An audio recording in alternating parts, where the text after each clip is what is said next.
Ukraine और रूस के बीच चल रही जंग में अब एक नया और बेहद संवेदनशील मोड़ आ चुका है। अमेरिका, जो अब तक खुले तौर पर यूक्रेन का सबसे बड़ा समर्थक माना जाता था, अब कीव पर ऐसा दबाव बना रहा है जिसकी कल्पना शायद खुद राष्ट्रपति वोलोदिमीर ज़ेलेंस्की ने भी नहीं करी होगी।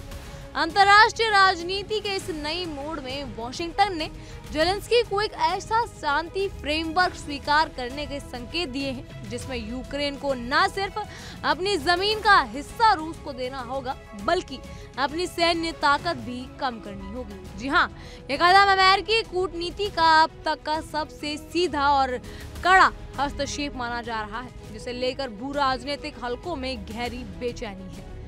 एक रिपोर्ट के मुताबिक अमेरिका ने एक नया प्रस्ताव तैयार किया है और वो चाहता है कि यूक्रेन इसके मुख्य बिंदुओं को स्वीकार करे।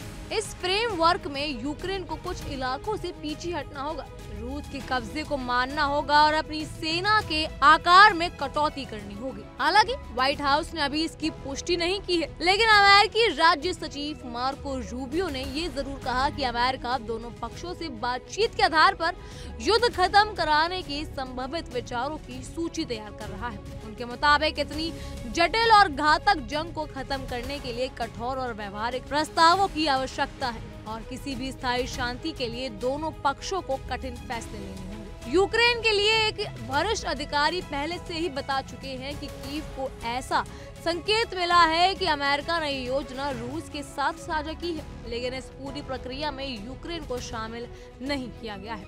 ये बात यूक्रेन के भीतर असहजता बढ़ा रही है क्योंकि जंग उनकी जमीन पर हो रही है, लेकिन बातचीत कहीं और चल रही है।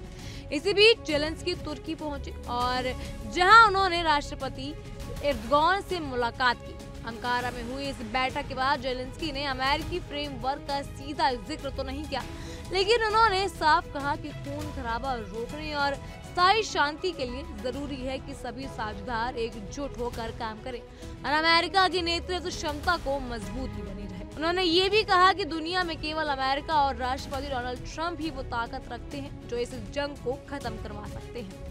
एर्दोगान ने भी बातचीत में एक नई फॉर्मेट का सुझाव दिया और तुर्की एक बार फिर मध्यस्थता की भूमिका निभाने की कोशिश करता नजर आया, जैसे उसने 2022 में शुरुआत में किया था। ये वही समय है जब यूक्रेनी सरकार ब्रॉन में महीनों बाद सबसे बड़ी उछाल देखी गई थी, जो इस बात का संकेत है कि अंतर्राष्ट्रीय वित्तीय बाजार का ये मानना है कि वॉशिंगटन किसी न किसी तरीके से इस जंग को खत्म करने के लिए गंभीर है।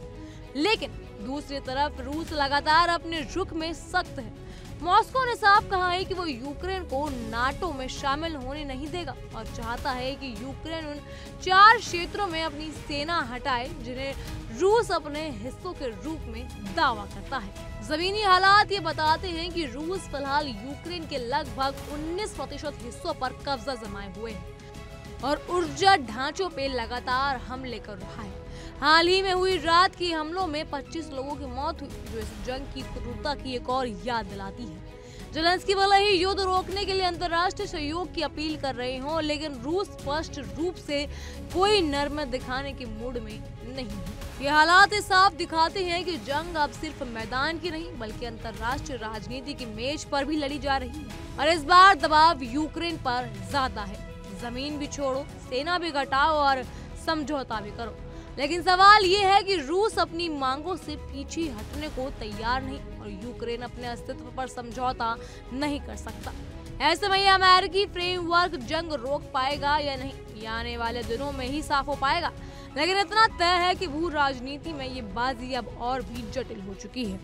इन सब पर आपकी राय क्या है, हमें कमेंट सेक्शन में जरूर बताइएगा। फिलहाल के लिए इतना ही। तमाम खबरों के लिए फॉलो कीजिए इंडिया डेली को।